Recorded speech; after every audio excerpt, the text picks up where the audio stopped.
Welcome to the Kindness Project, the podcast designed to share stories of kindness and share how kindness can make positive change in our world, one small act at a time. This week on the Kindness Project, we talk about Gorilla Groomers, surprise deliveries, and we shared some tips from NHS Every Mind Matte app. Morning. Welcome to the live edition number 13 of the live version of the Kindness Project. I am joined by a girl who is the Gorilla Groomer of this family. It's Charlotte Davis. And the reason I'm saying that is because before we started this morning, she was just picking my t-shirt like that. On your shirt. Yeah.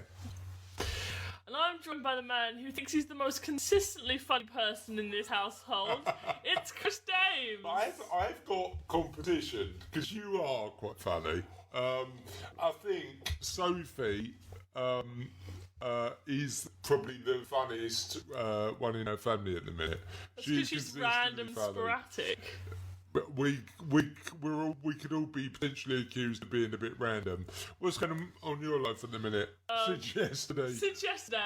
Since I haven't been able to leave the house properly except to walk the dog. Yeah, that dog is getting walked a lot. Listeners, viewers, let us know how your dog's doing coping with the coronavirus crisis, because our one is getting a lot more attention than he normally gets, which is good, right? What do you mean? Oh my God! Yeah, he has to put up with us all day. That's true. Well, he used to get a bit of peace and quiet while we were all out, but now he doesn't. Morning to Sean, morning to Andy, morning to Kay, morning to Alan, morning to Sarah, and morning to Chris. Hope you're having a really good morning this morning. And anything else you wanted to talk about before I get on with the show? No, I'm having a chicken nuggets and noodle moment. Crack in when you're ready. So a couple of things that I wanted to do. Firstly, I wanted to say thank you. We had a knock on the door. I was in a Zoom meeting, which I'm doing quite a lot at the minute. I'm spending half my life in Zoom. He talks to those people more than he talks to us half the time. I'm not used to seeing you as much. Morning, Alan. And there was a knock on the door. And it was one of our clients, one of my business's clients, Sabello, who left a bag with chocolates and wine and some paperwork she had to drop off, got back in her car and just went, "Thank you," and just drove off. Now, I like that kind of social distancing. Yeah. You're following the rules, but you're also delivering chocolate and wine. I like it. And necessary paperwork. And paperwork we need to make sure we help her out. So social distancing at its best, because it comes with both chocolate and wine. And necessary paperwork. And the paperwork is always important. So what's been your best example of social distancing? I also like that. Did you see that YouTube or that video link with the girl who's come out from hospital and all of her neighbours came out and clapped her, but kept 2 minutes apart? I haven't seen that. Nice. No. Yeah. I have been doing a lot of FaceTiming with friends. I've joined a group chat about we just kind of play this game, but it's like just good fun. Good. So what's been unofficial question of the podcast? What's been your best example of still showing love and care, but with social distancing involved? Because we know it's important to follow the rules and stick together. Hi Tracy, thanks for watching. We really appreciate it. And one other thing I'm really enjoying at the minute is John Krasinski's Good News. You mentioned it yesterday. Good news. But I wanted you to tell everybody about what you did with Hamilton. So 2 nights ago, it was gone 10. Time has no meaning anymore. What is time? When do I sleep? Anyway, so Dad comes up and he drags me down and I'm sitting on the sofa and he puts on this video. I didn't expect you to tell that bit. I just want you to tell everybody what John Krasinski done for that amazing little girl. He puts on this video. Get into it. It's called exposition. Is that the word? All right. Losing track of words now. and he puts on this video of this little girl on the John Krasinski's Some Good News thing. Yep. And he's like, "We're so sorry you missed Hamilton." And after a little while, all of the members of like the original Hamilton cast join on this Zoom call, and they all sing the opening song from Hamilton to her. Yeah, because she missed the show because her show got cancelled. I mean, we were fortunate enough to see it before all of this went down. We saw it in London a couple of years ago, and it is an amazing show. If you like musicals, go and see Hamilton, really worth doing. But also, Cassie mentioned, my wife and Charlotte's mum mentioned that there's loads of theatre and loads of musicals coming online for free at the minute on YouTube. And apparently everyone's talking about Jamie is on YouTube at the minute. The Winter's Tale. A Winter's Tale. Cirque du Soleil. There's a bunch of stuff. Rent is a good one. Rent is out there as well. So if you're looking to be entertained while in lockdown, there's some amazing stuff available there. And a couple of other places that I'm getting my good news for at the minute. Just out of interest, everybody else who's listening or watching, I'm finding myself just trying to... it's difficult, but trying to restrict my news content to about half an hour a day, and trying to replace some of that with just some positive stuff, because I think it's important to stay informed, but trying to watch too much of what's going on actually can impact your mood. And one of the things we've got to do in this situation is protect our own mental health, which we're going to be talking about. And there's a few places that I go to pick up some good news. First, the Good News Network is an amazing place. Yes. Just Google Good News Network. TheHappyNewspaper.com is amazing. And if you like good positive stories, you can buy like an old school paper version as well and get it delivered quarterly. I don't think it's too expensive either. And if you put BBC uplifting stories, just don't put BBC, you get the normal news. Uplifting stories. BBC have been really good at the current time, actually putting some positive news out there, as well as the informative, but often quite depressing news that we're hearing. And before we do that, and before we talk about what the NHS are doing to protect their mental health, do you want to ask everybody today's question of the podcast? Yes. And where they can get in touch with us. Okay, so today's question of the podcast. Question of the podcast? Woo! Had to. What was that? No, it just came to mind So after. can you not do that while I'm drinking tea? Question of the podcast, woo! Go on. It just came to mind when I said question of the podcast. I was like, you know what? Do it. The thing is, the jingle you do for question of the podcast changes every single day. I've been meaning to introduce that one for about 2 days. Do it So again. like, question of the podcast, woo! Nice. Yeah. What's something that you're proud of that people might not know about you? Yeah. So, like a claim to fame, but something that you're really proud of, but people might not know. And we've got some amazing answers, despite the fact that normally on Question of the Podcast we put it out a couple of days before. Yeah. I did it at about 6 o'clock this morning, so thank you for those. Have you got an answer? I talk about these podcasts a lot, because I'm quite proud of the work we do on here. And actually, the fact that I'm surprised at the amount of listeners we've got. I mean, the Facebook Live's relatively new. We've only been doing it since lockdown. But we've, like when it was 2 years ago, when it was just me and you in a room, we were like, what are we doing? It was just entertaining for you and I. And then you get quite a few listeners, which is really exciting. I always forget how many listeners we've got, and I'm like, there's probably a few hundred, and like, no, there's a few thousand. Tens of thousands of people. So I'm really proud of the work we do here. Yeah. And you know what? I love hearing the stories, particularly as we've done Facebook Live, of people doing stuff, because I think doing good stuff has a ripple effect. Yes. If you do good stuff, people see that and they do good stuff. And one of the things I'm super proud of is the people who are emailing us and sending me direct messages or sending me a message on Facebook saying, as a direct result of, for example, Andy for no being on the show, I've made a direct contribution to St Francis Hospice to support them while times are tough.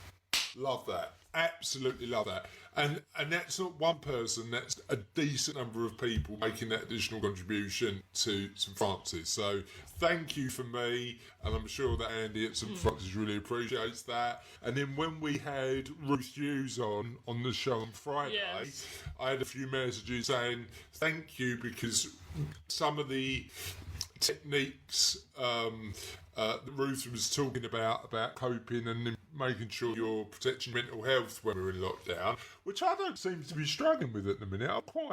Mum said that I'm quite enjoying lockdown, and I don't know whether I am. I like being social, but you're just keeping yourself busy. I am, and working and doing that sort of stuff. So So I've had messages and we've had emails come in saying thank you for giving Ruth a platform, because what she shared has really helped me cope. So I think what we're doing here is good. So I'm super proud of the Kindness Project. I am an author. I did write a book. It's on pensions, so it's available in no good bookshops. You can't get it anywhere, but it is available on Amazon. So I'm quite proud of my little pensions book. Have you read it? I read the dedications page. Yeah, it was dedicated to you, that's why. It was just dedicated to you and Sophie. So I've written a book on pensions that I'm proud of, but the next book will be about either my dystopian world fiction novel or it'll be about kindness, so we'll see. What are you proud of? I've written a book which, is probably not that, it's not edited, it's not redrafted, but it's 19 chapters plus an epilogue. It's like 58 pages. So where are you going to publish it? You decided yet? No, I haven't. I might self-publish it, or, I'm sure there's somewhere looking for young authors as a niche. Yeah. You know what? There's a book you can buy called The Author's Handbook. It's got all the agents. And I'm going to get that for when I publish my non-pension book, which might be a little bit more interesting. Hi, Roberta. Hi, Kevin. Hi, Sarah. Hi, Tina. Thanks for tuning in, and we really appreciate it. Again, just to recap, question of the podcast, feel free to comment live or send us a message. What are you most proud of that people might not know about you? And people can get in touch with us in the following ways. Okay, so if you're watching this live currently, thanks for joining us, guys. You are on our Facebook page. Woohoo! So if you search us in the Facebook bar, The Kindness Project, we should just crop up, and I've tested it a couple of times and it does work. The same thing goes for Google, and our website just pops up right at the top. If you search at Ola Kindness on Twitter, we come up, which is, brilliant. Because, new technology. Yeah. Absolutely stunning. Absolutely stunning. It's Google one. I don't know what. I wasn't by Google, I was on MySpace. Oh, yeah. I bet, you know what, I haven't checked my MySpace account for at least 2 weeks. I know, it's been a couple of days. When was the last time you checked Friends Reunited? Still on that? Yesterday, 5 p.m. Anybody on there? No. Nobody. I'd be using it, bro. Go on. I think I'll add the kindnessproject.co.uk is our email. Have you ever received any emails? Yeah, we get emails all the time. You know what we get emails from most? People who want to come on the show and talk about their work. Want to come on.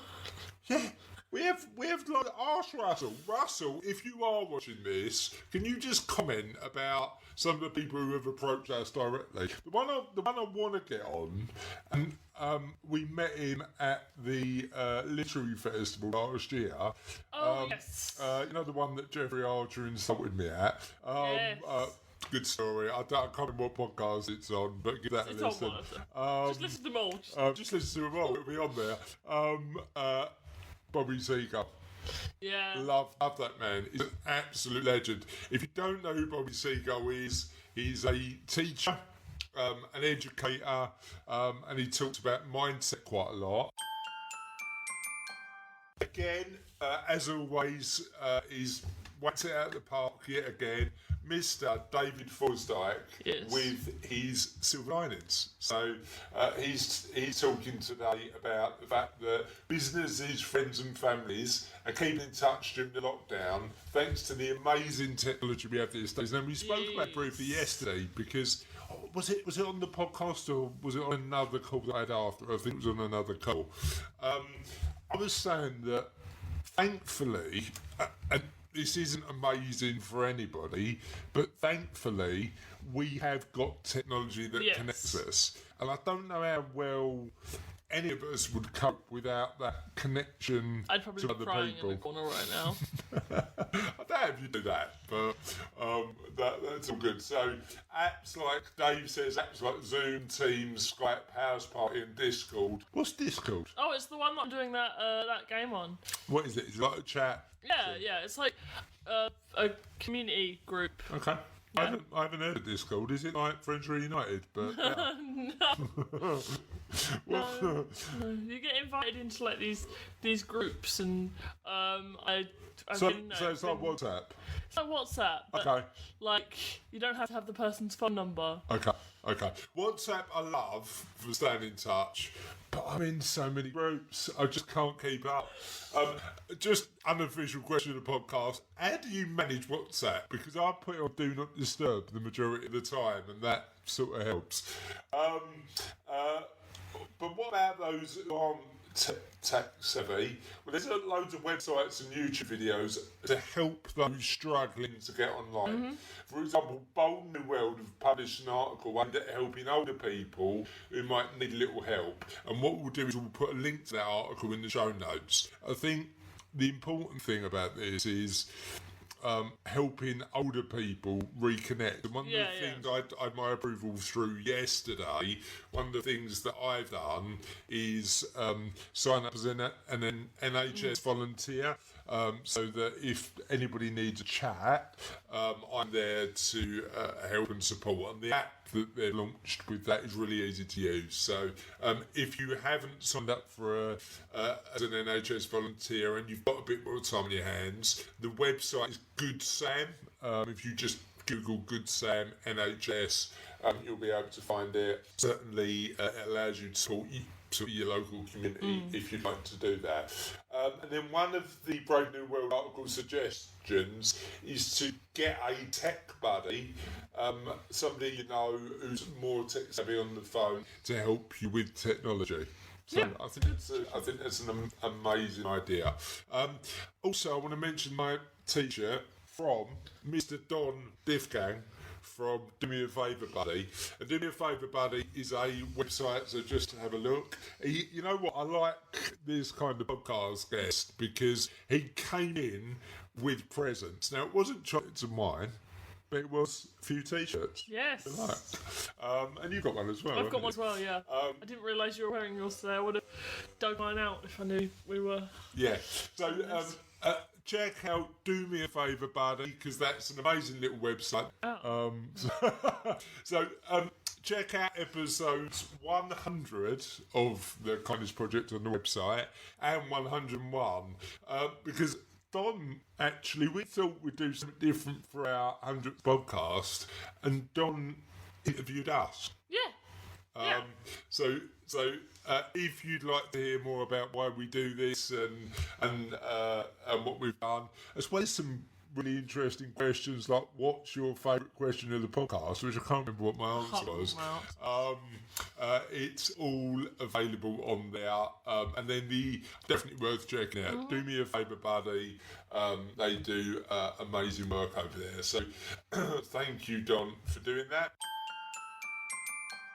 On that particular note, do you want to tell us what the NHS doing so I was sent this link mental health from the NHS website, and it's called Every Mind Matters. So you fill out these questions, and it gives you, some stuff to work on while we're in lockdown, because this isn't the best time for mental health. So you fill it out. How is your mood? Mostly good days.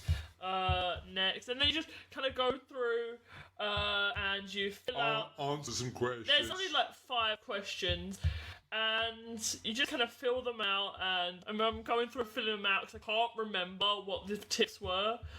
The one that surprised me when you were completing it at the end is what is most impacting your mental health, and you had the coronavirus, personal life and relationships, life changes and difficult times. But thankfully, not smoking, drinking, drugs, or gambling. I was pleased about that. And what advice did it give you? What tips did it give you? So this app sends you a personalised report. I really don't like. I'll play card games with sweets and stuff. Sweets? God, you big spender. But any money involved, and I'm like, nah, not doing it. Like father, like daughter. She's not going to waste her cash on flagrant things like Let's gambling. just do a bit of no-stakes gambling. We're good, thanks. Yeah, we're all right. Okay.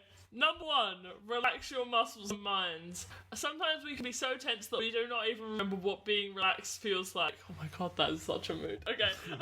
Oh, mood! Oh no, sorry, can I just say, morning to Trev, morning dude. Morning, dude! Morning dude, thank you for that.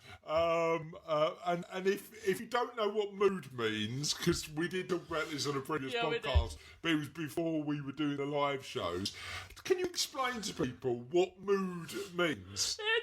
Apparently it's a phrase. It's just something that people say, Meaning... So if I said, oh, that's a mood, it's like, yeah, I empathise with that. I feel the same way. Exactly. So yeah, mood. And you never go mood dude. No. You go mood bro. Yeah. Why, as teenage terminology, why does it sound like you're from like Bill and Ted's Excellent Adventure? Have you never seen Bill and Ted's Excellent Adventure? I have failed as a parent. Okay, good on you, mate. Move more every day. Being active reduces stress, increases energy levels, and can make us more alert and help us sleep better. Yeah. So, just share with us, unofficial question of the podcast, how are you keeping active every day? My home gym is now getting a bit more workout than it was. I've got the punch bag up, which is really useful, and I'm using Sophie, my 8-year-old, to be my training buddy, which is all good. I'm just glad you haven't wrote me into it yet. Give it time.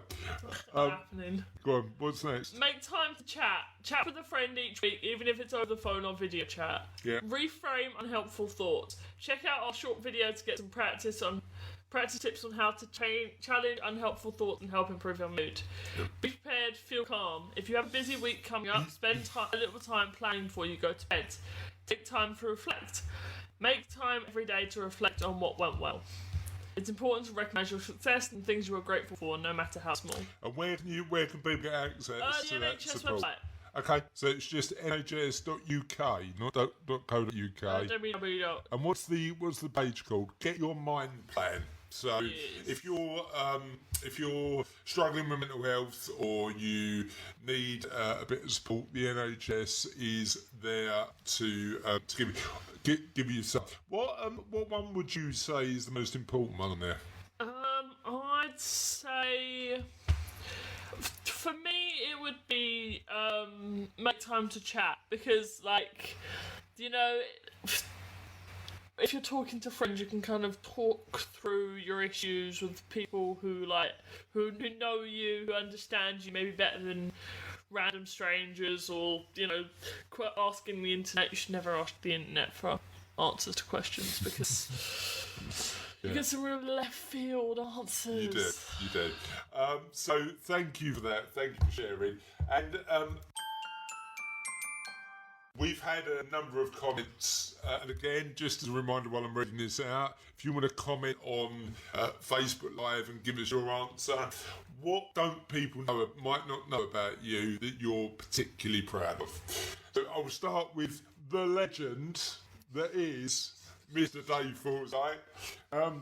Dave's very proud of his album Different Skies. He wrote, recorded and released it with the band Night Circus in March 2018. It's had over 1 million streams on Spotify and continues to find new listeners around the world. And they're currently writing their second album. Ooh. So we'll give that a listen today. See what the legend that is Dave Forsdyke has done musically. Roberta White said, I had my own small business in London for a time. It was called Special Office of Rail Services, and it was ongoing for about 4 years. Then technology overtook me, and it's now all computer-based. John Cook said he was interviewed about Doctor Who by a major French newspaper. Al McCann said, I really love doing my job properly and I really love what I do. I really care. That's really important, I think. Carol Staunton said, I had the opportunity to volunteer at Lord Taverner's table cricket to help the young and disabled. Watching their joy at playing cricket was amazing. And Chris Haycock said he spent 48 hours living with an indigenous jungle tribe on the banks of the River Orinoco in Venezuela. I think I may have just added something to my bucket list. Look at the comment afterwards. And being taught how to use blow darts. Chris, that is amazing. Just were they poisonous blow darts? No, you know how I've failed you in terms of movie education because you still haven't seen Bill and Ted. There's another film called Young Sherlock. Have you seen that? I know there's a series of books called Young Sherlock. But there's also a late 80s, early 90s film called Young Sherlock that I remember. And there's a scene in that where young Watson, because there's a young Watson as well, obviously, gets blow darted with a hallucinogenic dart and thinks his dinner's trying to eat him. It's really strange, but actually amazingly works. So the only thing I know about poison darts, other than TV, is that it was used as a murder weapon in a Christie book. Oh, was it? Except, I think it was called Murder in the Sky. Except, like, it wasn't a marple. It was a Poirot. Okay. And like it went round and round and round the entire book, and it was just brilliant. Amazing. So it's a good story plot. Love it. Yes. Absolutely love it. So that, my friends, is it for another episode of The Kindness Project. Thank you once again for tuning in. Bye. See you then. Bye.